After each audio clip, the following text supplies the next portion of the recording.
is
So to all those who have just joined now, we will be starting in 4 minutes.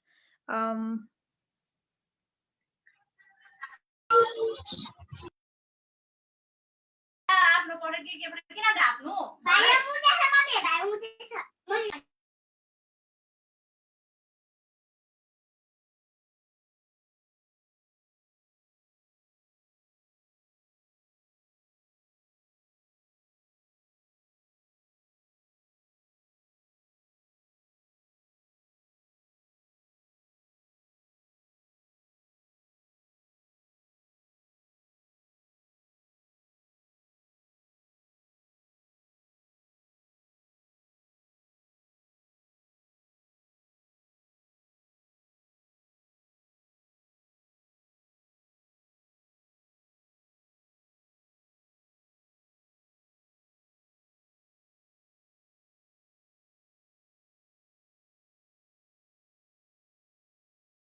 For those who are still joining in, we're just waiting for some of our other friends to join in. We'll be live in a couple of minutes.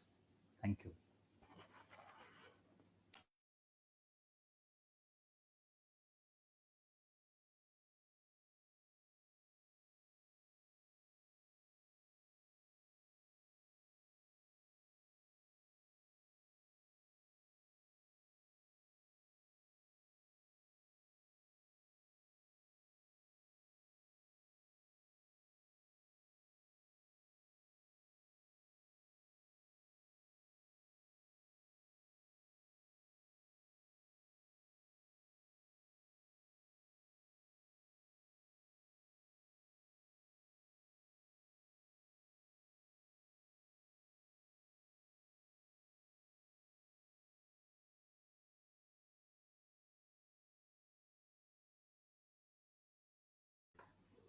Requesting the panelists and SACYN coordinator to please switch on your videos now.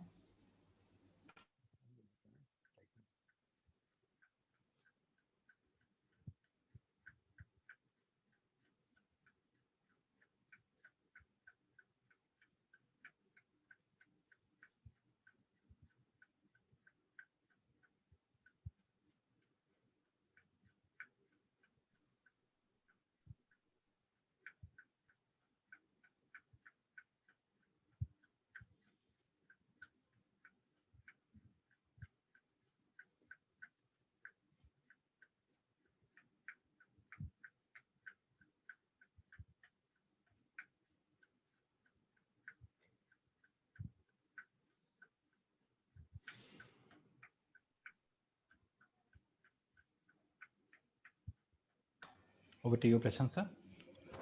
All right. Good evening and Happy New Year, everyone. Thanks for joining in. So this is our sixth webinar. So South Asia Christian Youth Network has been conducting this webinar since August of 2000. Sorry. Oh, hold- I'm sorry. I'm just having this technical feedback. So excuse me for a second.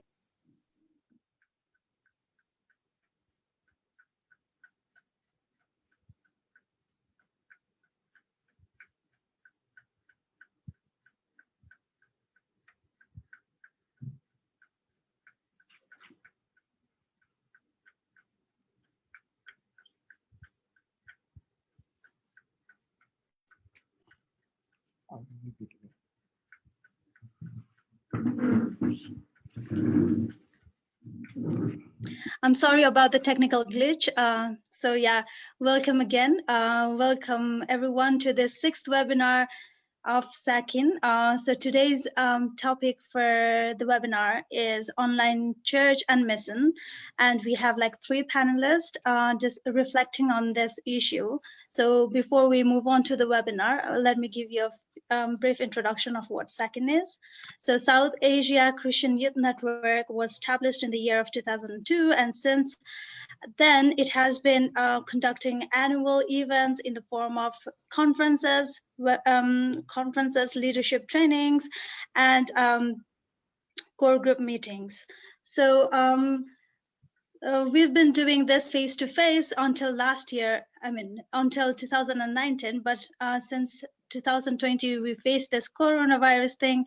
So we have switched to this virtual platform where we are conducting this webinar monthly starting from August of 2020. And today is our sixth webinar. So in the past, we have focused on mental health, COVID's financial crisis, and LGBTQI transgender issues. And in the future, we will be focusing more relevant issues in the context of South Asia. So, yeah, as you can see in the PowerPoint, so far we have 7 countries involved. So to name them, it's Bangladesh, Bhutan, Nepal, Myanmar, Sri Lanka, Pakistan. Yeah, so we have been having quite a good number of participants in this online webinar from all of these countries, and we hope there will be a great participation in the future as well, and we hope you will attend in our future webinars as well. So over to you, Bijoy. Bijoy will be the moderator for this webinar today, and he will be introducing our panelists, and towards the end of the webinar, we will be having a poll. So we would request you to stay with us until the end of the webinar. Thank you. Thanks, Prashanta. Thank you so much, everybody, for taking time to log in, and those who are watching on Facebook. It's only appropriate that we are streaming this live on Facebook because, as we said, the topic for today is online church and mission, preserving the essence in new wineskins. Religions, especially Christianity, has had a complicated relationship with the use of modern technology for worship and service. Some of the more traditional Orthodox churches and thinkers were even critical of the use of television or video or even PowerPoints, pointing out that physical presence and community was essential to experiencing the oneness of Christ. And then COVID-19 upended all such wisdom. Social distancing, physical distancing became an imperative to just save lives and protect each other. More and more people have found solace in God during this pandemic, and social media, video, and television changed how you connected with God and your fellow believers. Church services have moved online and were streamed on social media platforms or websites or television. Most of the lockdowns coincided with the Holy Week. So a lot of people who normally would not have been participating in services online, including the older generation, moved online. This enabled that people did not lose hope in these dark times. Bible studies too shifted online, and suddenly the physical barriers broke down, and the best of the minds from across the globe were accessible and able to connect and interact with believers and non-believers without geography being a barrier. Virtual events and the webinar and webinars like the one that we are now doing enabled us to reach out to those that may have not had access earlier and to touch upon niche topics that led to conversation. This groundbreaking was essential and possible only because of the simple choice provided in choosing to either log in or not. But as the pandemic has stretched from 2020 to 2021, we are also seeing concerns emerge that it may be difficult to now draw believers back to the normal services and activities at physical locations.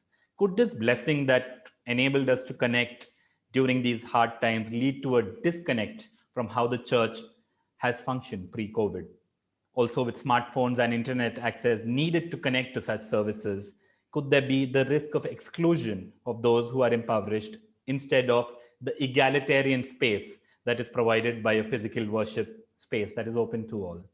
In changing times, the church and its leaders cannot afford to be static. And as the pandemic shows, this change is being forced upon them. How the church manages this latest challenge without losing its ethos and ability to bring people together in Christ will be an intriguing chapter in the history of Christianity. To help us navigate through this, we have a wonderful panel with us here. We have Reverend Vinod Victor, who's a chairperson of Asia CMS and a presbyter of the CSI Church, who's now ministering in the Holy Trinity Church in Trivandrum. He has been involved with SACYN right from its inception and is a good person to have because of how he has always innovated in communicating the Word of God. Rena Colston is a wife and mother who's currently serving on the staff team of Wellspring Fellowship in Bangalore, and she's also part of the Asia CMS South Asia Hub team. Born in India, grew up in Namibia, married and lived in the UK, and then came all the way back to India. Also got her husband back to India. So win for India on that one. Rena would be a great person to have because she's a big person when it comes to conducting online services and a big advocate for the hybrid model. Michelle Pierce is a licensed youth minister for AG Sri Lanka and serving as a national team leader for youth for the last 10 years. And as you must have realized, she's the only one who knows how to use the emotions on the screen right now. So thanks, Michelle, for coming in. The oldies here need a little bit of that chutzpah. Thanks for that again. Wanda also. Okay, let me just jump right into the question so that I can shut up and let the smarter people on the panel speak. Achin, first you can answer, then Rena, and then Michelle can get some thoughts in. A broad question is, what have been some of the experiences with use of digital modes in ensuring that believers don't go offline, especially during the tough times such as COVID-19? Feel free to draw upon your experiences either with worship or with spiritual organizations. Over to you, Acha. Thank you, Bijoy. Well, it was, as you said, not times that we were used to, nor times we are trained for. It was more of a compulsion than choice, where physical presence in worship became either impossible or very limited. At the same time, the desire of the people to worship was very strong in trying times. That's the time where we experimented with this. I must acknowledge that even the use of multimedia projections in the church was not seen well by a few traditionalists. But then, every crisis is an opportunity, and the wise makes the best of it. Now, what was possible? You asked us to share about experiences. What we did was, we made live streaming, digital live streaming of all services possible. So right from the day when the lockdown was announced till this day, we stopped nothing. Everything went online. We would say platforms like Zoom was used to have Sunday school. Yes, we did not have all the children coming, but those children who came, they did not miss Sunday school through these difficult times. We had a very good experience of the Vacation Bible School, not limited to children just in the church, and resource persons joining from all over the world, making it meaningful. We had regular youth meetings regular Bible studies, and women's fellowship meetings with a regular Bible quiz happening every week because of this reality. Mission also turned digital. Even the Asia CMS board meetings, prayer meetings, all those became digital, and a series of mission engagements, including webinars. Even SACYN, we loved meeting together, eating together, going out together, but we settled with webinars month after month, but those were meaningful experiences. Though these would not be replacements for real-time meetings, we must acknowledge, as the question was put, we could ensure that we could connect to people who need to be connected at a time and age such as this, where they needed the gospel most, they needed our pastoral presence most, and they needed support most. We also did major mission interviews, publications, all in the visual mode. But I have always asked, how would have COVID impacted the church had we not gone digital? Worship is only one aspect of the church. Fellowship, we discussed this later, and how did fellowship get affected? How did our mission get affected? Despite the fragility and the challenges of the new wineskin, it is surely here to stay for some time, a hybrid model which we'll talk about later. But mission through these was in fact being with the people in the margins, together in the edges. So even as one side we talk about the digital church, we really know that many of our missionaries were with real people, real time, and the church was getting pace. The vulnerable communities, the most affected communities, were also the invisible communities. So we had to go beyond the digital to them, which we did. Children, young people, the elderly who were not able to come to church, there were creative ways of reaching out to them to stay off physical meetings even today. Children can't come, the elderly can't come in some places. In such places, as Vijay asked the question, I'm sure digital model experiences helped us connect to believers in a very, very creative way in a most difficult of situations. I will leave it for the other two panelists from their experience to share, but those were very enriching new spiritual experiences for me too, like it would have been for each one of us. Thank you. Thank you, Acha. Reena, you want to comment?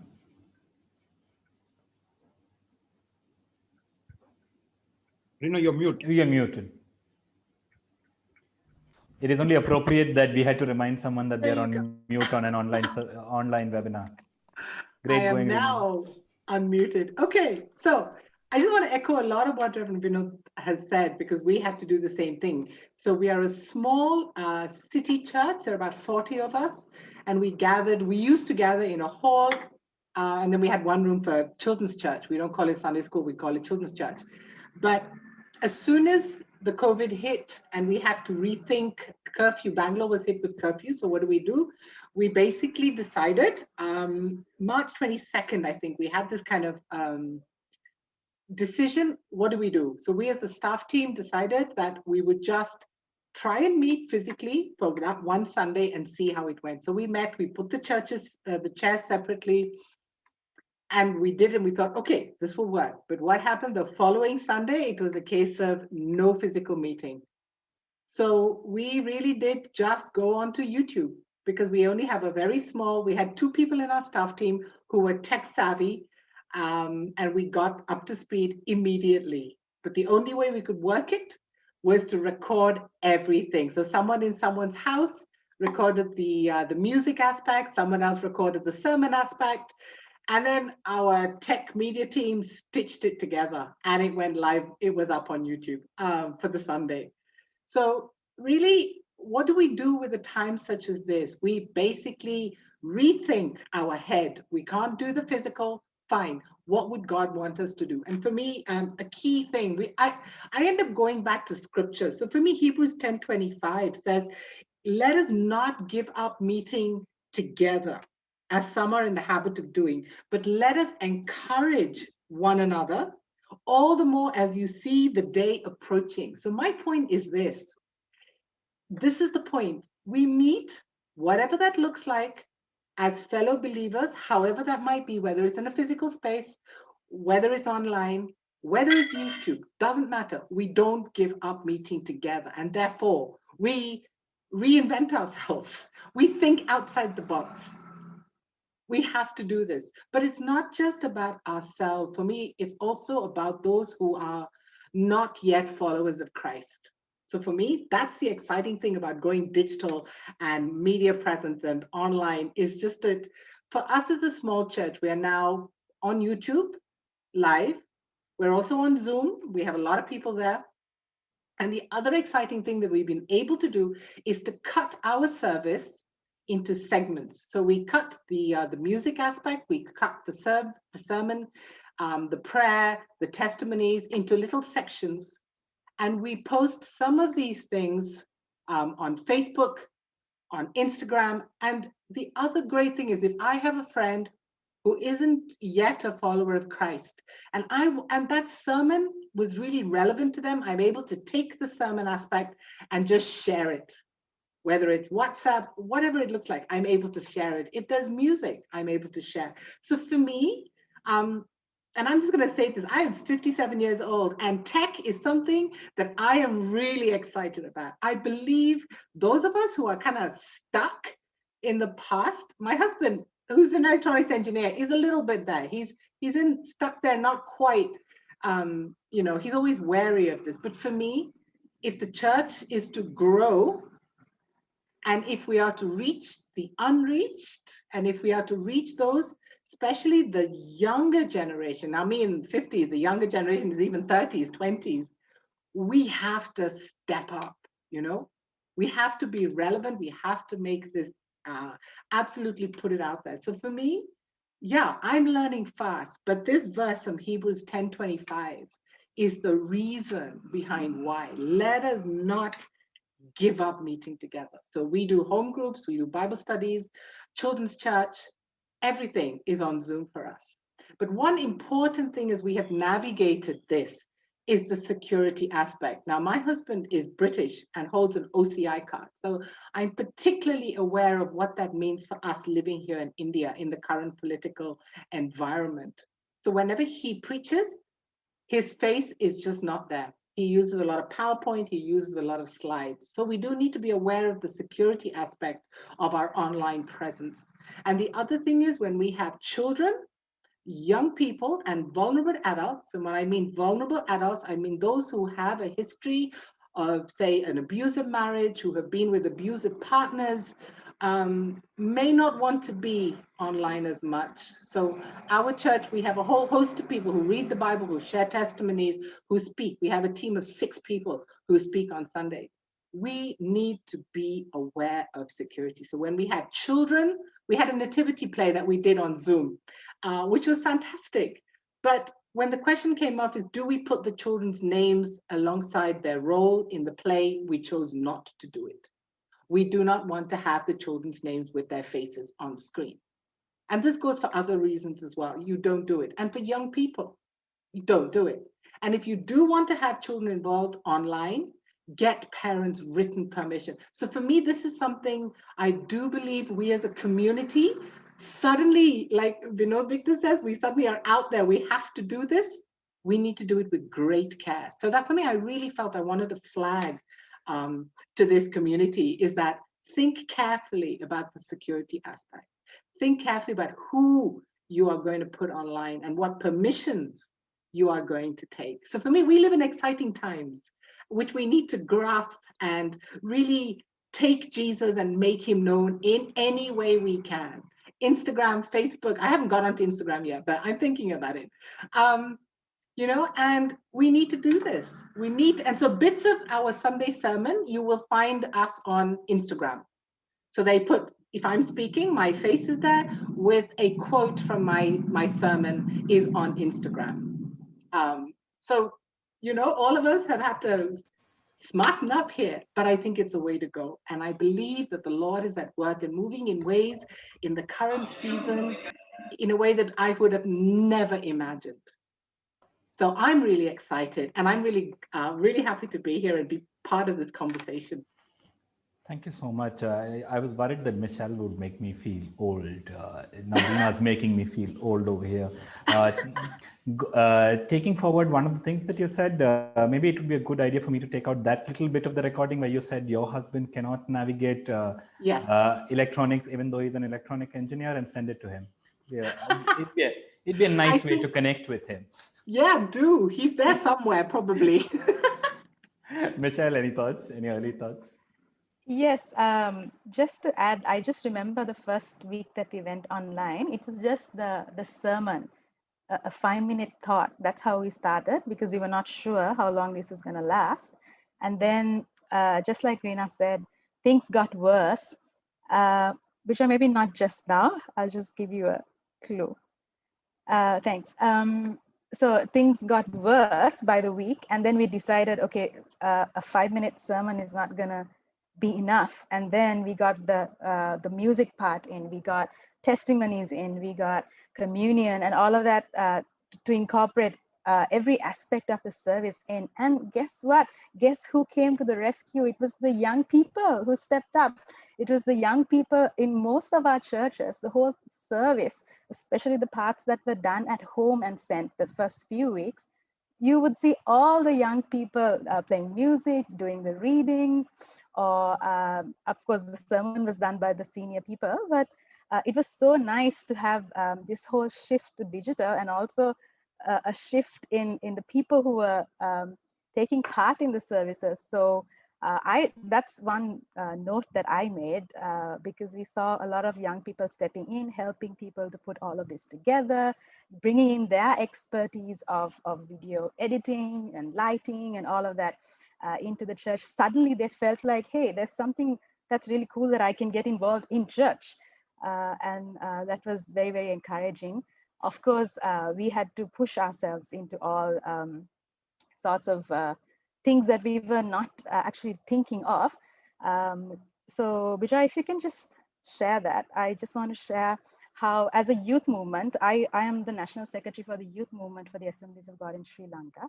And as a national movement, we had to push everything online. And thank God, just as the theme for this webinar, last year, God gave us a theme for 2020, or the previous year, saying new wine and new wine skins.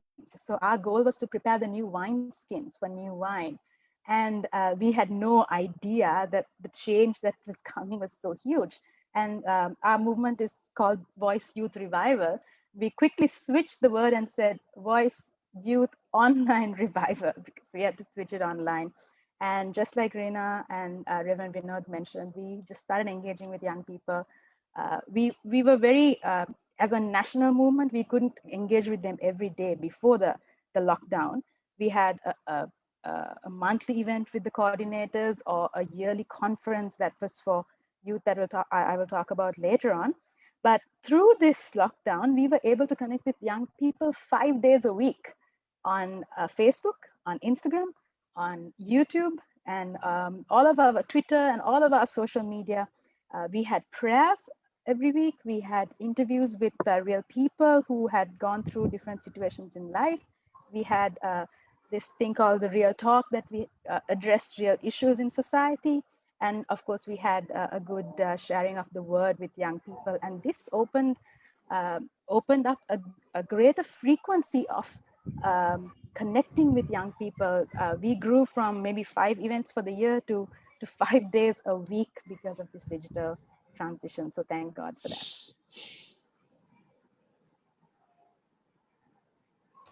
Thank you so much, Michelle, for that wonderful capture of how the youth kind of came into their own, because they felt like this is something that we can connect with, and literally using all the puns possible for login and connecting in this one sentence. But just to take you forward on that answer that you gave, what was the response across different age groups? Is there a distinct trend that you notice in terms of not just drawing believers in, but also retaining them amid screen fatigue? Because many of us have been trying to push out the webinar message or other message, but people are like, you know what, I just attended 3 of them in the week. I'm not sure I can do this. I had to attend service. So do you see that fatigue also coming in? Is that a trend that you noted?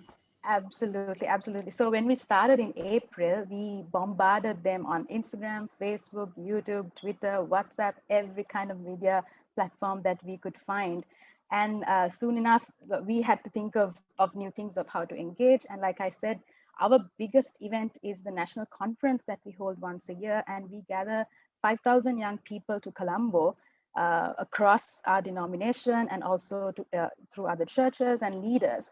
And now, that when we were not able to do that, that was a huge hit for us because that was our main event, so to say. And we had to quickly think of how to do this. So we thought, okay, we will go into 4 webinars for 4 different regions of the country, and then host a conference online, which will be shared as watch parties on Facebook, so that they can connect wherever they are. Because there was, at that time, during August, it was, we could meet up to 25 people in a particular place. So we thought, why don't we host these watch parties?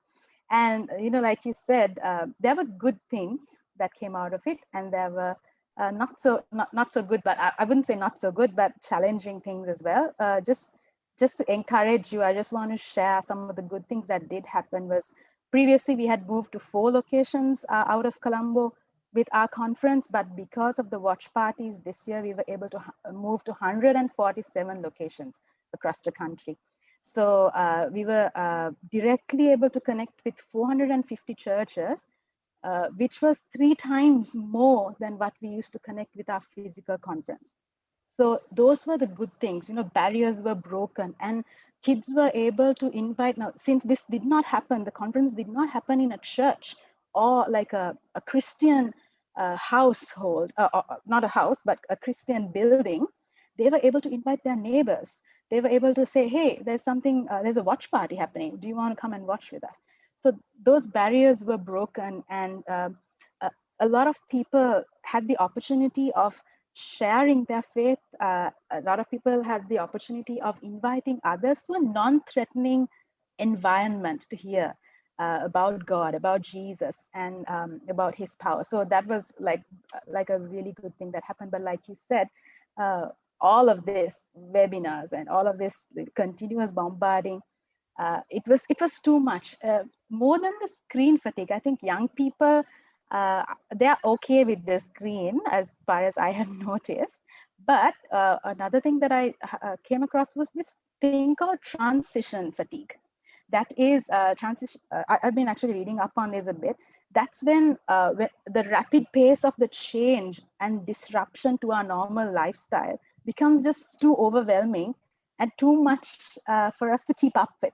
Because everything has changed. Their school, their courses are online. Now church is online, youth group is online, Sunday school is online. And the transitions are just so overwhelming for young people. And of course, we had the low engagement seasons and the high engagement seasons. And we faced that for sure, yes. But there were good things and also the bad things that we faced as well.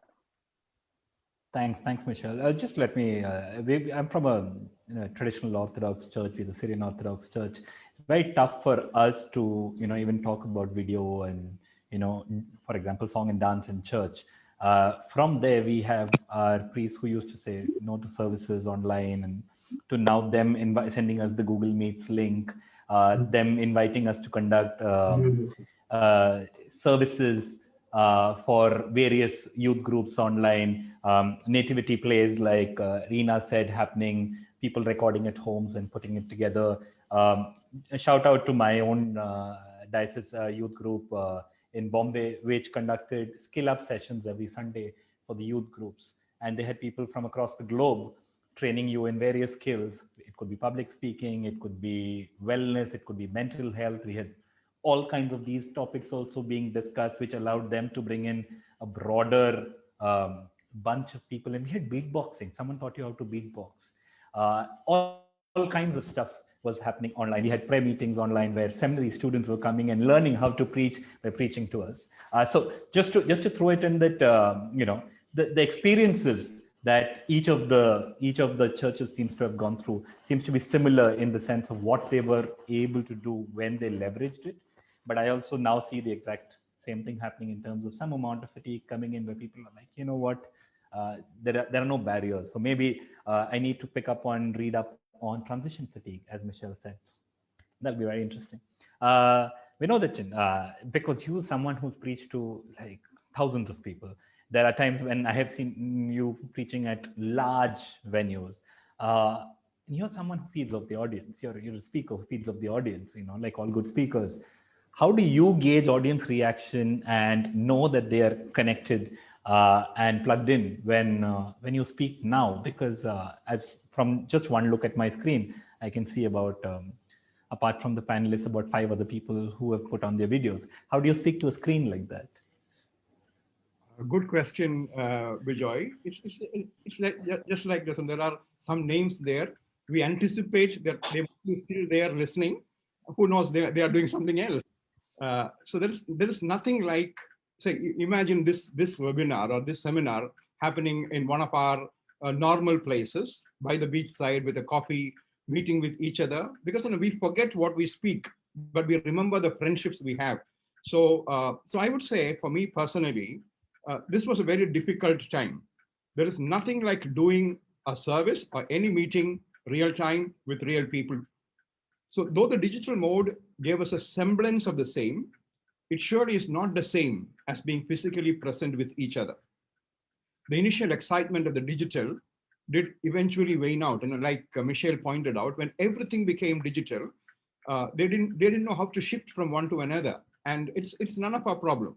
We continue to do that since there were not many alternatives. And some of us did the mistake of just replicating what we would have done offline, online also, which doesn't work that way. For instance, there were some positive stories, but yet if you ask me the question on response of the people, take for example, in my church's carol service, a hybrid of the real and the virtual. We said this time choir can't come in, so they beautifully did the digital singing. The readings went live, so there were real-time people. The choir went digital. It went digitally to people. But at the end of it, when we look back, the joy of the choir practices across the preparation for Christmas, the joy of singing together, and then having the sip of the coffee together looking, that was clearly missing. The other part is gauging responses and making effective services. Now, I was very, very uncomfortable with participants with their video off. If you ask my youth group and Sunday school children, I said, if you're attending a youth group or a Sunday school meeting with me, I'm not, despite the security aspects that Reena talked of, I'm uncomfortable with video off, audio off, muted people sitting and talking to a computer. That is true. I knew several would have been doing other things also. But at the same time, the children, they talk to me about Zoom breakout rooms, screen sharing possibilities, tech supports, that they are willing to give all those things, which made global presentations possible. But I would say it was never a replacement for the real-time fellowship we would have enjoyed across the world. Our greatest memories of SACYN are not about the sermons and Bible studies we listened. It is about relationships. It is about friends. The hybrid, however, could be a way forward. But you ask me, as a person who preached to larger groups, yes, I did preach, for instance, during the last 2 months, conventions in London, conventions in the United States of America, Bible studies in the European synods, but all sitting in my small room. And it's not that we couldn't go or enjoy hospitality, but those meetings were all about people connectedness, all opportunities for people to come together and make friendships. So I personally think there was this disconnect always. But at the same time, we would say at least this was possible. When human interaction was impossible, when people couldn't come together, when not even 10 people were allowed to meet together, we forget about people interactions, but we are happy that we could continue with most of the things we did. The new normal, we will ask this question, is repeating all that we were doing offline the way we should be doing church or mission online, digitally? That's a separate question. But people responses were always important, and we missed it many a times. That would be my primary response, but people who experience that should share. So I would leave it for young people to respond to that. Subtle hint, Vinodachan's telling us to switch on your videos. But anyways, moving on. Vinodachan has asked one of his youth members, Jisha, to come and speak to us about her experience in, because we always talk from we are talking from the experience of those conducting. What about the people on the other side? So Jisha, if you can come in, let me just check your sound is working. Yes. Yeah, Jisha, Hello. speak. Thank you. Yeah, so I'm mostly going to echo what our pastor was saying, that the church for most of us is so many things. It's the conversations that we stayed back for. It's the getting together, the food, the celebrations, watching our children make friends and take their first steps in faith, and watching our parents happy and content, the music, also the intellectual debates that we had with our pastor, and making the world a better place in Christ. And therefore, given a choice, given an option, I would, like all my other friends here, without hesitation opt for the physical brick and mortar version of the church versus the digital. Even more because I have now experienced what it is like to be kept away and not have that option to choose. But given the scenario, I'm glad that we have adapted, innovated to meet the needs of everybody so beautifully, and at times we even found it better than when things were as usual sometimes. And like sermons went on as usual. Then we had Sunday school children having their craft, music, and everything. And sometimes, we kind of had a Zoom call or a meeting, and we saw like a dull face or mine, and we would call them up and ask, what's up, and we would connect with them. So things like that were happened. And then, yeah, of course, like what we're talking about, a lot of experts from all over the world were brought in, and we had discussions about a lot of topics that weren't covered generally, like sexual health and mental health. And people, from the comfort of anonymity that Zoom call would give them, were asking questions more freely. And like Achin said about our digital choir, I think it was a grand success. And that we did not miss the music as much, because we had the digital choir, and nobody could take away the music from the church. Given that, we also had our problems. One of them being the fatigue that was there, especially with children, because they were now having their tuitions and their classes and everything online, and now we are asking them to also have their Sunday school online. So after a while, it was getting difficult to engage with them. And also, like, the warmth which is there in a real physical meeting was started waning out, and we started craving for actual fellowship sometimes. But yeah, so I think it was important to have these shortcomings, because otherwise we would just stick with the digital church. So right now, I think because of these sufferings, we are going to kind of take from that, and we are going to make sure that we have a hybrid version, which in which the digital church is advantages are taken care of, while we know that change is not probably that bad a thing. So we'll always adapt and innovate continuously, to kind of grow into a model which works for everybody. And in the process, we kind of help each other out when we fall out, and celebrate our small wins, and grow together in Christ. So this is my take on the digital church. Thank you. Thank you so much, Jisha, for coming in and sharing your thoughts. Appreciate it. Appreciate that the other side also sees it the same way, and it's not just, oh, you have to click that link and you have to log in because someone's asking you to come in. Thank you so much, Reena. Just to take off from what she was saying. Online modes of service have just you've just been the most acceptable way of connecting during these hard times, but there's also a lot of criticism that this is not Christian, this is not acceptable. To extend that point, some have even said that online churches are just another form of televangelists, many of whom have been widely criticized for their style and for what they convey. um, would you want to respond to that as an advocate of the hybrid / online model? Okay, I think we have to go back to the question of what does it mean to meet? What is it? What is church? And what does it mean to fellowship? So yeah, I know this whole thing with televangelists, and I'm not a huge fan. Well, I wasn't in the past. And I believe it's not so much that they're on telly. I believe it's more to do with what they're saying, how they're saying, and then the little running tag at the bottom that says, please send your donations to. Um, I believe it's more to do with that than it is to do with being online. And we've seen that, right? We've entered this strange era where, and I remember somebody put on Facebook, what do we do with the times that we have been given? Actually, I think it was Stephen who put it up. I don't remember, from Lord of the Rings or something. And I think it's answering that question. This time has been given to us.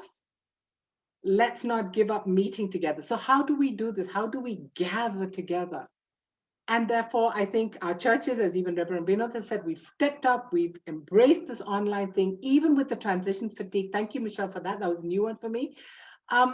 We've had to embrace this, and we've had to work with what we have. Now, we're a very small church, 40 of us. We found 2 guys who did tech, and we did it. Why? Because the people in our church mattered to us. And although we had been together as 40, we knew them. The relationship aspect, the relationships had already been established when we gathered physically. But what happens to new people who are connecting? There's this lovely guy who has joined us, Naveen. I'm not quite sure where he stands faith-wise, but he's been connecting every Sunday with us, and amazing, he's there. And I was like, I don't know this guy. I've never met him. I know what he looks like, obviously, on Zoom, but I've never met him. So what the lovely thing was, we decided for Christmas Day to have just 5 people in our home for Sunday lunch. Now, my heart and my husband's heart is very much for the prodigal, and it's for those on the fringes of church and society, right? So we decided, okay, who has nowhere to go on Christmas Day for lunch? So we found a couple of girls from my church who were not able to go back to the Northeast. And then we discovered that Naveen had no idea what Christmas Day was, what happened, the traditions. I was like, oh, okay, perfect. Come and have this weird Indian British Christmas meal with us. And that for me was a real joy, because suddenly here was Naveen at my table having lunch and spending the afternoon with us. So as much as I think, yes, we need to embrace this for the season we're in, the relational aspect it's a challenge. So in terms of pastoral care, how do we do it? We've divided up the church into small groups, home groups, but also outside of that, and we call everybody up. We have an older generation as well. We phone them up. We make sure they're okay. So I do think the hybrid thing is needed in some way, but we cannot lose the relational aspect. You know, for home group, the big part of home group is, hey, potluck, who's bringing what? Who's stuffing, how are we going to stuff our faces with food? The cake, the dessert. I mean, we don't do that now. We've just started actually. But my point is, anything that encourages connection, relational, you know, we serve and believe in a God of relationship. God the Father, God the Son, God the Holy Spirit. This is it. This is what it means to be in relationship. And that has taken a definite kick in the current situation. But we do the best we can to keep people together, but also to reach out to those who don't know him yet. So yeah, I'm all in favor of moving with the times that we have been given and really seeking the heart of God for the current situation we're doing and making him known whichever way we can. So yeah, hybrid, I think so. Yeah, using a Tolkien reference, not that. Yes, I'm a fan. Michelle and Vinod, that you actually, both of you all actually touched it upon this point, but if you all would want to expand on how there are no boundaries anymore. Anybody can log in, and that is both for people who you can bring in to add value to your services and people who can log in from anywhere. For example, there are people from our church who've gotten married, then moved to other countries, other cities. Suddenly, with the Google Meets link being available, we were able to see them join in, and sometimes they gave testimonies. Sometimes they were able to share experiences. Is that something that you think is one of the biggest takeaways of the online hybrid church? So just your thoughts, Michelle and Vinodachan, expanding on what has already been said so far. Michelle? I'll let Reverend Vinod go first. I think he unmuted his mic. Yeah. Thank you. People from all over being able to meet virtually. Well, initially when the lockdowns began, not many thought of live streaming their services. But somehow in my church in Holy Trinity, the tech team was tech savvy that they said we should go right from the first day itself, the first service itself. So I remember the Passion Tide services, we hit about 10,000 viewers, people from all over the diocese and outside who did not have an alternative. But eventually, when more and more people started service, in no time, all churches almost began some way or the other services digitally. The numbers reduced considerably, though some had the luxury of watching later in leisure. But most of the people who joined with enthusiasm, as Bijoy pointed out, were people who lived in diaspora context and members of the church who stayed far away. All of them, could join with their families wherever they were in the world, and some of them in very difficult situations, lockdowns, some of them having lost their jobs, some of them in very anxious situations, but they were looking forward for the church to meet together so that they could have a community to support them. So that was the first basic thing. And then we also had special events like Bible quiz, for example. Several people who were not members of the church regularly attended those Bible studies and Bible quizzes. We had photographic contests, the quarantine, we said, photographs of quarantine. And several of them who were not part of the regular fellowship came in. But at the same time, I would also say that we had quite a lot of non-Christians and others who joined in for several of our services, sending comments for our online services. And that was something new. But also, for several of our youth meetings, we invited people of different faiths on several of the topics, and it was a good interaction with them. The neighborhood Christmas, we normally try getting together people of all faiths into church. But this time, digitally, we try to bring together people, not just for that neighborhood Christmas, for other aspects also. So that it's a fact that we could reach out to many more, but it's also a fact that when all the churches started opening up, when the Facebook and YouTube are full of services, those numbers are reducing. But the positive side is, like Stephen would vouch, and Arena would also say, we could meet with our mission partners, talk about people who worked with paperless people stranded in different countries, people who worked with differently abled people who worked with in COVID care, and then just sit with them, pray with them, and encourage them, and along with the staff team, which normally Stephen alone would have done. All of us could just join in such situations in Bhutan, in Nepal, in Pakistan, in different countries, and interact with them. That interaction with people was the positive, I would say, about this reality. And we could keep talking on about that. Even now, we have in this group people from Pakistan here, people from Bhutan here, people from Nepal here, people from Sri Lanka here, people from India here. All of us are meeting together. New people have joined in this seminar. Some of them would not have joined if we really had a real-time people with 20 people from one from each country. So those are the advantages we have.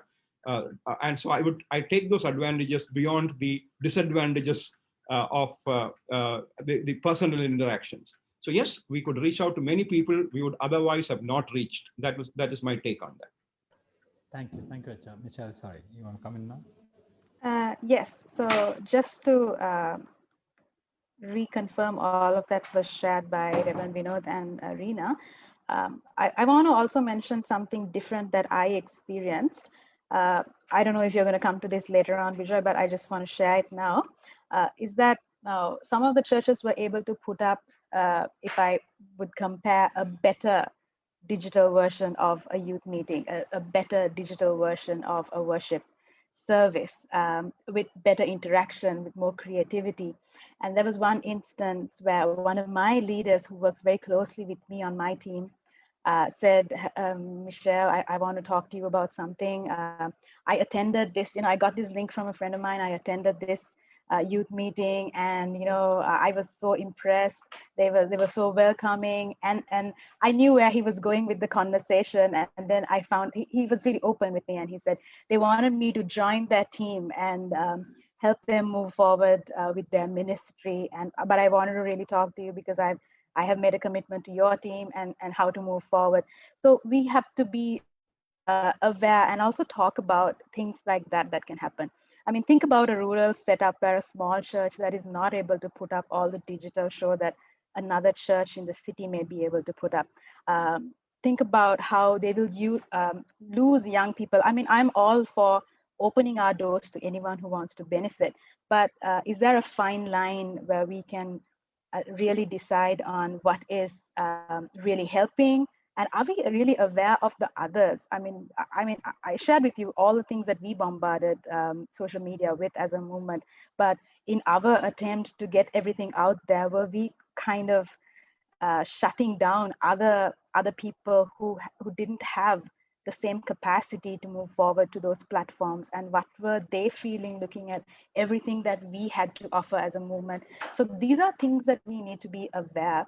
We need to think about our neighbor, we need to think about others, we need to think about how even our digital presence is not going to affect them in a negative way. So that's just one thought that I want to leave behind. Talking about boundaries, that's why I wanted to bring that in. Oh, very interesting insights on that one, Michelle. Thank you so much. One more thing, because we were talking about differences. One of the things that Vinodchan spoke about is people giving testimonies from across. We had someone sitting in a COVID center, and we were all praying for that person. The person joined in from the COVID center, and there was a service that happened, prayer service that happened there. Those are things that you would never have imagined, right? That person is lonely out there for the next 2 weeks, and something like that is beautiful. What you're able to do there is beautiful. Thank you so much for sharing that, especially Michelle, the point that you made about rural churches and the slightly better looking services was very interesting. Thank you so much. Veena, just wanted to come back to a couple of points. I think in some sense Michelle kind of hinted at it, so let me go into that point. There has been some worry about whether churches will ever be able to bring back those who have now just become accustomed to, it's comfortable to handle the online worship and the service. Some churches have canceled their online worship so that they can draw people back into the churches, especially where lockdowns have already ended. Is that the only way, or do you still believe that the hybrid model still has a choice once the physical church comes back? I think we know that Chen also spoke about how the numbers started falling after a point. So, Reena, any thoughts on this? Yeah, I think we as a church, our church is called Wellspring, and at the last staff meeting, we were just beginning because people are getting itchy. When can we meet? When can we gather? This itchiness has started within our congregation. So we are thinking now that we're a little freer, we can meet. How do we meet? Is it wise to meet? So do we go back to what it was like? No, I don't think we're ever going to go back to what it was like in some ways. And I can understand churches where they've taken down their online presence in order to fill up their churches. Is that going to happen? I think we wait to see. But I do think we can somehow do this where we can meet physically, but at the same time, live stream, go online with some aspects of it. I think it is a way that we do have to go. But at the same time, I like what Michelle said. We need to be aware of the rural congregations that do not have Wi-Fi, that do not have connectivity. Because even as Stephen and I connect with our co-mission partners, a lot of them in rural areas, we notice the connectivity issue. We just can't connect with them. They start a meeting and then it drops. It is the reality. Or they have one small smartphone, there's 8 of them sitting there and getting some kind of training or just meeting. So as much as the urban cities and those of us who have connectivity, we can meet, want to do this hybrid, and I think it is the way to go. We have to be aware of those who cannot connect. We also have to be aware of the older people that physically cannot navigate Zoom or other platforms that we are using. We have 2 people, and I tried to get them on training sessions for Zoom. I'd connect with them and talk them through. Uncle, that button, can you hit this? Oh, no, Reena, I can't do this. Now, my heart goes out to them. So the way we've had to do that is make sure we phone them. We have little WhatsApp conversations, but they've really struggled with Zoom.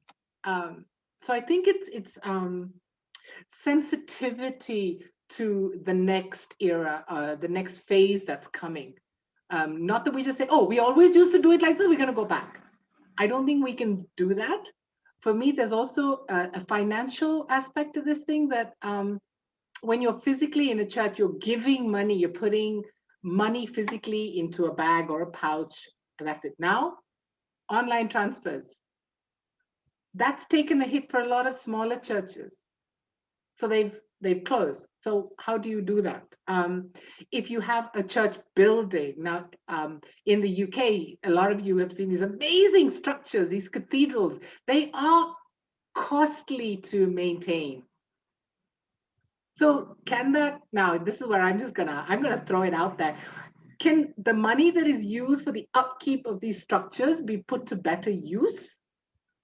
Can we train rural pastors? Can we actually take that money and fund mission agencies to go to the unreached people groups that I have no language skills, okay? My conversation is English, I can't. Can we actually take people and reach the unreached with the money that is used for upkeep? Some of my friends in the UK are really upset because these churches have been turned into pubs and restaurants. And I think there was even a story of a mosque. I'm like, okay, there's other ways of church. So I do believe we need to work out with great sensitivity, listening to the heart of God for his people in a season and how the Spirit is leading us to gather. To me, that's what it is. It's about gathering to hear what God is saying, to meet the needs of the people that gather, but also to then reach the unreached.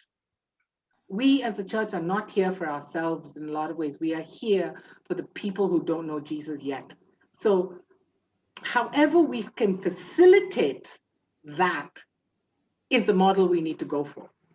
I don't think we can stay fixed. I don't think we can say, this is it. Because what works for me in my little 40 group of people may not work for Reverend Vinod, may not work for Michelle in Sri Lanka, or, there's so many people represented on the screen. It may not work for them, but we cannot in any way neglect those who do not have the connectivity, because they matter to God as much as I matter or anyone else on the screen matters, and we do need to take them into consideration. So for me, yes, hybrid, move it forward, but move with sensitivity to the Spirit of God's leading is critical. Okay, sensitivity. That's the takeaway from that. The next phase of transition that we're going to undergo.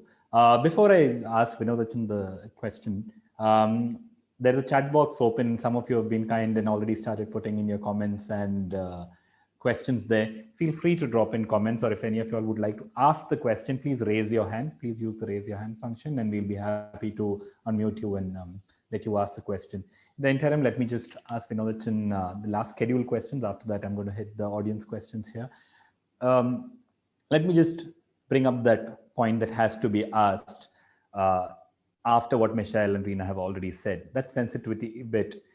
Are we paying attention to the fact that a lot of people need internet and smartphones and good functioning spaces, or even houses where they can switch on the video? Lots of people don't have those.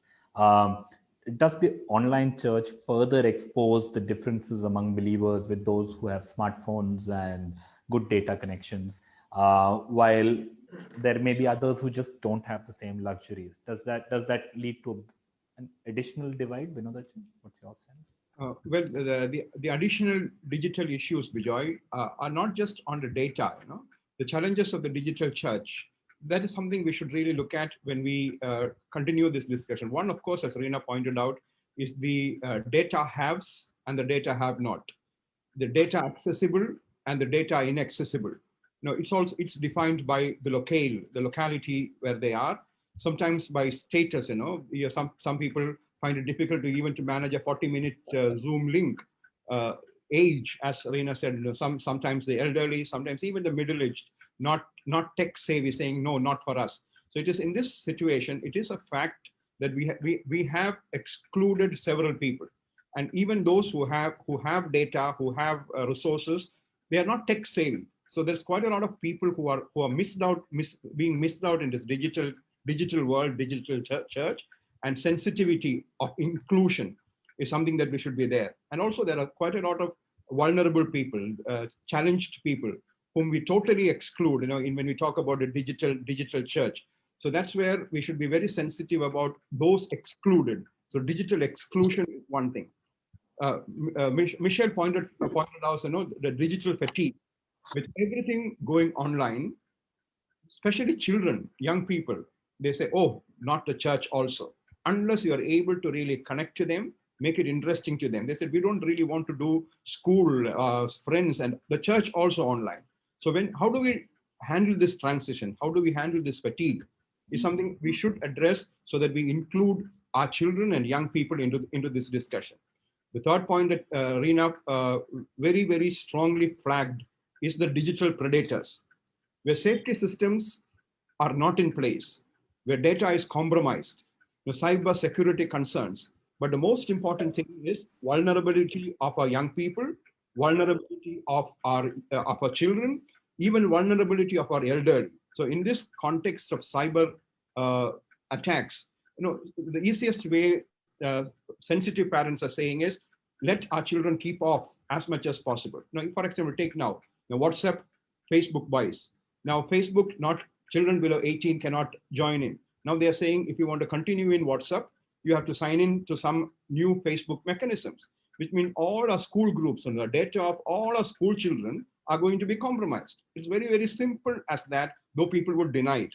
Now, digital addictions. This is another reason people try to keep them away. Cyber luring, screenagers, the alternate sites, the dark web, that is creating difficulties even when services are held. We are not saying we are excluding those people in the dark web, but we also see young people and children being lured into that, and that's stopping some sensitive parents saying, please be careful with whom you interact, how you use your data, how you use your video. The other aspect, of course, is digital reimaging of the ecclesiology, as Reena rightly pointed out. Is it going to be the buildings for the future? How far of the traditional elements will we have to keep intact? How far of new things can we introduce? So there again, exclusion would come. The question that Vijay asked, when we bring in new things, the traditional would say, we are not in tune. And when we go back to the traditional, the children would say, we do not want to come back there. So it's easy to talk about a hybrid, but a digital reimaging of the hybrid is going to be a tough call. And with artificial intelligence and future of digital interconnectedness around us, before we click a button, artificial intelligence is able to find out what we want. The world of advertisements, the world of lurings. When also talking about using artificial intelligence to attract people to their digital forums, we are going into a difficult hybrid age where there's a big exclusion, intentionally keeping off, and a reimaging. So that's going to be an interesting challenge that all of us will have to take together, and the South Asia Christian Youth Network will have a larger role in helping the churches formulate the church that the young people and children want, but also is acceptable to everyone, accessible to all, even in the remote places. I'll take it at that, Vijay. Thank you, Acha. You actually connected to some of the points that our friend Tandin Wangyal from Bhutan has been flagging online. Tandin, it would be great if you can switch on your videos so that we can see who you are. Reena, let me just put together his thoughts. He's basically saying the internet is not too far away. Once you let your kids onto your phone, how do you draw discipline? I think Vinodachan kind of answered it, but because Tandon asked a specific question, how do you draw the line? Where do you ensure that the next click isn't going into the dark web or going down, getting poached or some predator coming in? How do you draw that line? It's a very fine line, right? You're the one asking them to log in the first place. Yeah, absolutely. And this is the challenge. So my children are 22 and 19. So we were kind of, when they were here in India with us, we had to monitor them quite seriously. We've been in India now for just over 10 years. So the beginning of when my son would be, and he's very techie, he's very fast on it. And so I think practically speaking, the dark web exists. It's a dangerous place to go.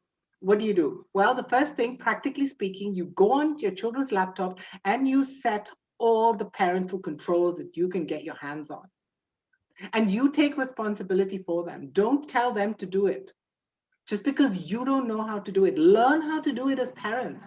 Take responsibility. Set parental controls on their phone as well as laptop. You need to realize how many devices do they have? Do they have an iPad and phone, and are they on their laptops? Set up parental controls as much as you can. And the other thing is they have two sets of Instagram, one that is visible to the parents and one that the parent has no idea about. Multiple levels of everything. Be aware of this. Get to know your children. Have these conversations with them. So when my son was on his laptop and playing some game, I stood right behind him. I'm like, hey, Sam, what you playing?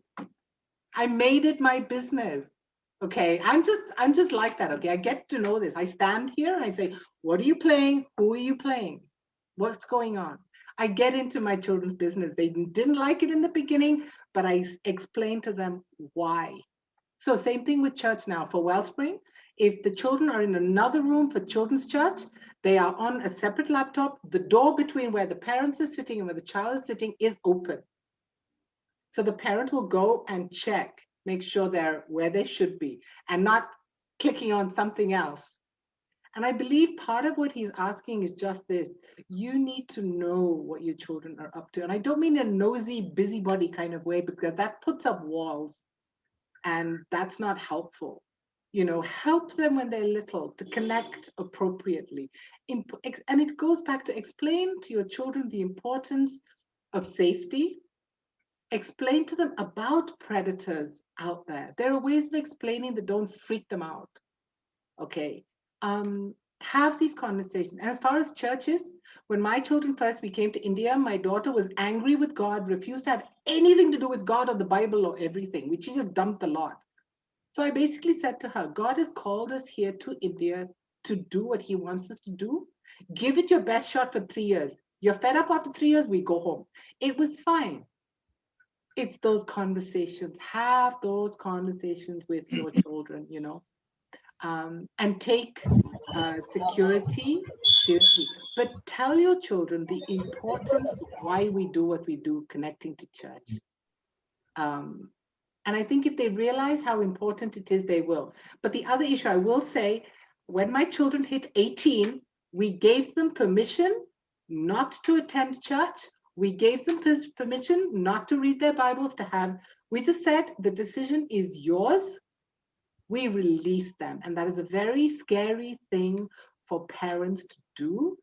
But may I just say, think about this. And when I mentioned this to somebody, they said, oh, you have a white husband. You're just a funny Western person. You know, you're white in your head and brown on the outside. I'm like, yeah, okay. But at 18, I have 2 children who are independent thinkers, who are highly intelligent, and really they know their Bible and they know what's required of them to commit to Christ. And they were not ready at 18. So we released them. So my thing is, yeah, the scary thing is let your children find their way to Christ. Be there, but they have to make their own decision. I only came to Christ at 28, and that's old, you know? Sorry, I don't know if I answered your question, but I hope that was helpful. Vijay, Tandon is there. We could hear him also. Yeah, exactly. That's what I was about to say. Tandon, would you like to say something? Yeah, I think it was quite an encouraging answer. And I think as a parent, we really come across this digital challenge because, you know, children are very smart. You know, for an example, I'll give you a context of example because when a guest comes in your house and you have not given a gadget to your children and they can induce you so easily at the time. So just to pamper them, you end up giving gadget to them. And that has, you know, developed the syndrome sometime to control the children. And I do struggle because I have 3 boys and my, you these days they have this Clash of Titans and all the games. Even you do not know all those games yourself. And the children has become too expert than you, in fact, in even terms of gadget, Sometimes you ask help from them, can you teach me that? So I think my only question was that, I think as the speaker has rightly pointed out, where do we draw the thin line here to bring a discipline? And I think I realized that the communication is so important. There's no way we can shun the gadget from the children. There's no way, we cannot do that. It will be impossible, next to impossible. If any of us say that you will not give the gadget to our children, that's way out of the context now. We give them, but I think the speaker rightly pointed out, there is a communication that we have to bring in a context to say, okay, this is how it is. And I think these are the parameters I think the speaker pointed out, and it was very great. Thank you. Unfortunately, Joy, can I just add something? Go on. Just to reply to Tandon a little bit, I think the other thing that I'm seeing a shift in is parents really being frightened to discipline their children, to say no to their children. There is a culture and a climate that is emerging. And yes, call me traditional, but I still believe as parents, I have the right to say no to my child. And at one point, Samuel was so hooked on his device that he wasn't even like the tradition. My aunties and my uncles would come to visit. What is the tradition? Sam, come and greet the relatives. It is what we were brought up to do. No, I'm not coming. So what did I do? I took it away from him. He lost it for a whole 2 weeks. It hurt so badly. The next time my relatives came, he came. And then I gave him back his tablet. That's true. So I know it's difficult now with school and everything, but may I encourage those of you parents with children, teenagers, don't be frightened of saying no. For my daughter, if you wanted to discipline her, you grounded her. You did not let her go partying or go out with her friends. We did it. With my son, you took away his gadgets. Okay, he's studying computer science now, so he's 24/7 on a computer screen. Hey, but that's his choice. But as parents, let me encourage you, play the games with them, Tandon. I played silly war games with my son. I didn't understand anything, but I played with him. But say no. Be courageous, because as parents, I believe there's a godly, there is a reason to say no to a child, because for their own protection, because you love them. God out of love for us says no to us. He doesn't give us everything we need or want. So please, you are parents. Take those decisions for the sake of your children and their well-being. Thank you. Thanks so much, Reena. I think there's a problem with you speaking today. My wife is listening in, but the outside my dad's listening in. I'm not sure which messaging is going to whom at this point of time. Anyways, Salgo's asked a very interesting question. It's the reverse of what I had actually mentioned. Salgo, if you can unmute yourself and actually ask the question, I think it will be better. Yeah, hi everybody. I was just wondering, during most of our parents, at least in our traditional churches, it's most of their parents who are always wanting to go to church in the morning, and they're the first ones to reach, and they are the ones who would participate the most in all these. In every Sunday, they'll be the ones to reach first and all. So, during the lockdown, the beginning, and especially it was a Lenten season. So at that time, most of our old people, all people, especially who belong to the age above 65, they were not allowed to go out at all. So they might have felt a lot of sadness and depression because they could not go to church. So it is my perception that they might have gone, and many of them would have faced a lot of technical difficulties too, because they are not used to using phones in that of a level. So even connecting to an online worship would have been quite difficult for them. So how did did you see this effect in your church, and if you did, what did you do about it? And even now, even though the lockdown is lifted, our churches are not allowing people above 60 and 65 to come to church right now, even though younger ones are allowed. But our churches are not allowing anybody older than 60 to come. So even now, they are not actually allowed to come to church. So I think they might be taking a hit, and they might be feeling sad and depressed. And are they even know that how to talk about it or something like that?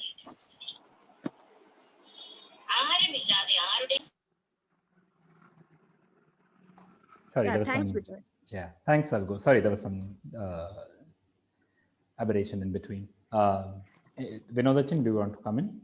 Yes, and this is a very important challenge that Salgo has put before us, because we were told, right from nobody could come, and in that time also, in houses where there were no young people and there were only elderly people, they were the most affected. They were the most affected, and then people like us wanted to visit them, but then we were very strictly told, you are people who move around, you could be carriers, so don't visit elderly people. So then telephone calls was the only option then. But what we realized was, for most of these elderly people, the church was the most important space. It's not just the worship. That was their social space. That was their interacting space. That were their relationships, and all this that was cut down. So much more than the worship aspect of it, their social life was impacted and affected, and people, some of them continue to have that difficulty even now, because even now officially they have said people above 65 years cannot go, but then now more of pastoral visits are allowed. But in my condition, what has happened? I saw many of the elderly people first coming outside the church. They said we are not allowed to come inside, but then they stayed at under the trees and under the classrooms and was part of the service. But then they were watching me whether I would say tell any respond. So one day they just started coming inside when we said only 50 can meet. We said we cannot say no. We cannot ask anybody not to say. So we told them it's risky, it's vulnerable. We will take it together, but then we are happy for you to come once in a while. So I was, in fact, not maybe breaching the law also by being silent, but I knowing that their need is so big, so important, because those people were not people who were digitally accessible. And for them, the church was the most important space. They come before the first service, they will remain till the end of the service. And as Disha pointed out earlier, and the service is not just the liturgy that we have, it is the koinonia, the fellowship that we have, the diaconia, the service that we have together, the marturia, the witness that we have together, the harmony that we have together, all those. So those, there are many people even now denied of those. And it is a very important question that Salgo raised. Pastoral care, kara, the word comes from the root to cry with. And there are several elderly people crying with, but there's nobody to cry with. Earlier, at least the pastor would say, and now the pastor says, this is the best excuse the pastor has ever had. You're not allowed to come. So if you just get off that excuse and allow young people to go, and something that our young people have done is some people who are just lonely, they've asked one or two young people to go and make the service available digitally to them in their own smartphone. And some of those elderly people have appreciated that much. So we are still in the hybrid, still we have told elderly people cannot come. And therefore that's a very important challenge, Salgo. We have not found a solution, but we are trying our best to reach out to our elderly who are missing much more than worship, who are missing church and missing the entire fellowship that we used to have. And when we rethink about the hybrid, we should really think of how to connect to them, how to care for the elderly, how to care for the excluded, not just the elderly, all of us, the physically and mentally challenged people, all those people, how do we care for them better? So this is also a learning lesson for them. So that's why I wrote in one of my newsletters saying, this is the Jubilee time, the rest period, where you should correct your wrongs. And one of those wrongs is insensitivity to the excluded. So you should learn how to be sensitive digitally and real time to the excluded people much more. So I see this as a learning time, and thank you for that question. Thank you, Acha. Thanks, Salgo. Sorry, if I can just squeeze in one last question into Michelle, actually. You can add your closing comments into this, Michelle. But is there a possibility of some lost sheep? Because it's so easy to switch on and then leave it on and not actually participate. Is there the risk of lost sheep, especially among the young? You spoke about transition fatigue, but is it just that, after a point of time, familiarity also breeds contempt? In the beginning, when you stood up for worship, you would have gotten ready and gone the whole hog. Today, you just switch it on, you just click on the link, and sometimes you do other things. Sometimes you check another app. So if I can just bring all of this into one large question, maybe you can, any other thoughts that you have, you can bring in here, Michelle. Vijay, I'm just going to switch my video off because I'm having a little disturbance sure. in the network. So I don't want my audio to be disrupted. Yes, what you said is absolutely correct, and especially with young people, because we are multitaskers. We like to do 2, 3 things at the same time, and this is the perfect excuse to do that during church. Of course, I mean, I remember going to church as a teenager. I would listen to the sermon, but I would keep checking my phone as well. When at a angle when the pastor can't see, sometimes on top of my Bible. But other than that, now that we have so many excuses to give as young people, and I'm including myself in this when I say we very deliberately. We can switch off our cameras, like I just did, saying there's a network issue. I mean, that's real. I'm not taking you all for a ride there, but just saying. And you can always have an excuse saying my connectivity is not good, the weather is bad here. These kinds of things that young people are very smart. They're good at multitasking. So you're absolutely right. There are instances where we will have people not really listening in. So as conductors or as facilitators of these online programs, we need to be able to come up with a system where we can get them to respond in a particular way. Maybe not with their video, but maybe firing up the chats, maybe having them questionnaires during the call, or having a follow-up call afterwards and saying, hey, why don't you just tell me one thing that hit you during the session that we had today? That's what we always do with our groups. And also the other thing, excuse me. Sorry, one second. Yeah. Is there some sound issue? Yes. Right, because my husband is also on a Zoom call and he's sitting next to me. Sorry. I was trying to figure out who to unmute. Yes.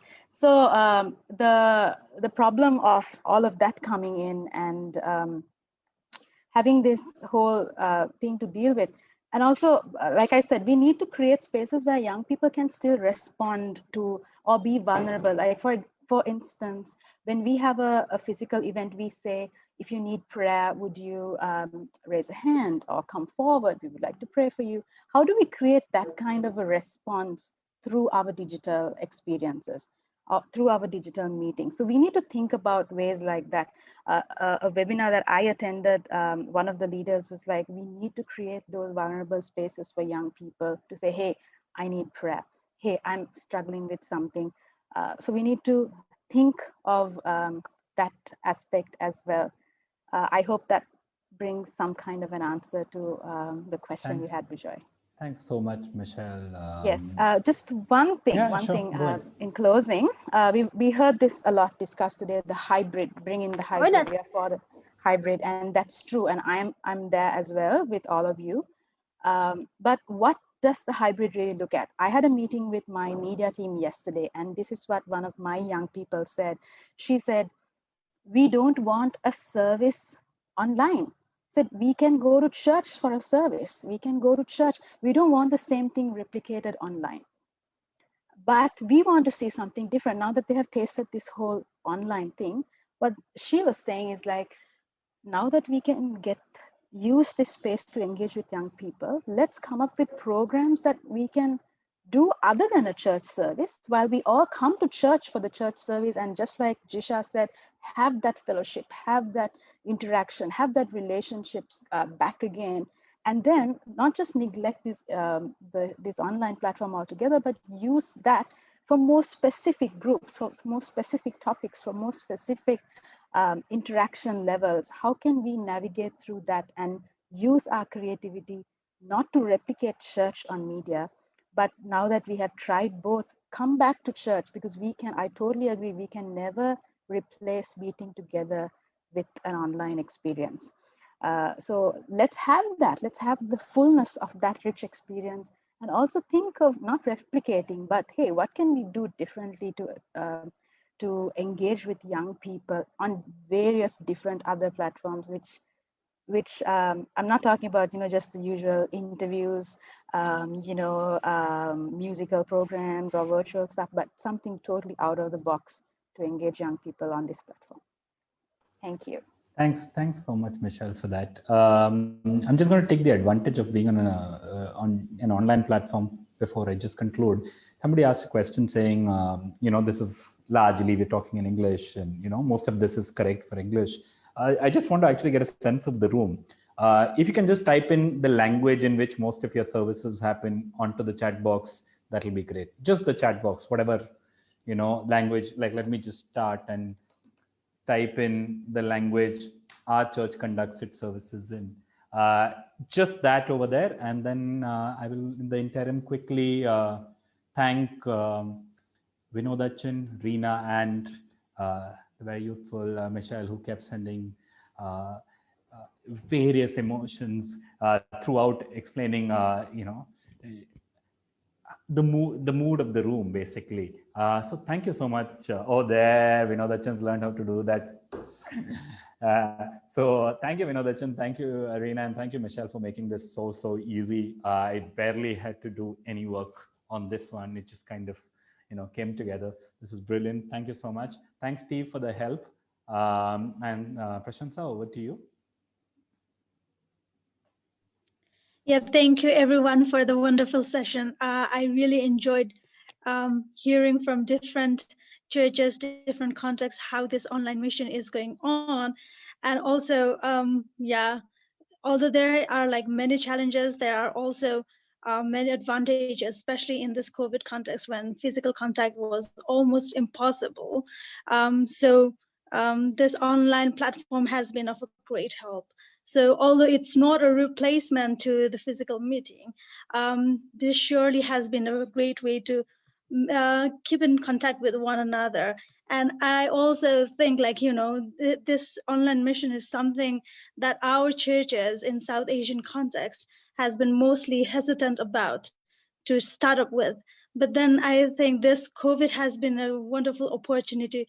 It has just pushed us to start up with this new avenue. And I guess this is a perfect time for us to reflect on how we can be more sensitive and how we can use this medium more effectively in the future. So thank you, everyone. Thank you to our wonderful panelists, Reverend Vinod Victor, Michelle, and Reena.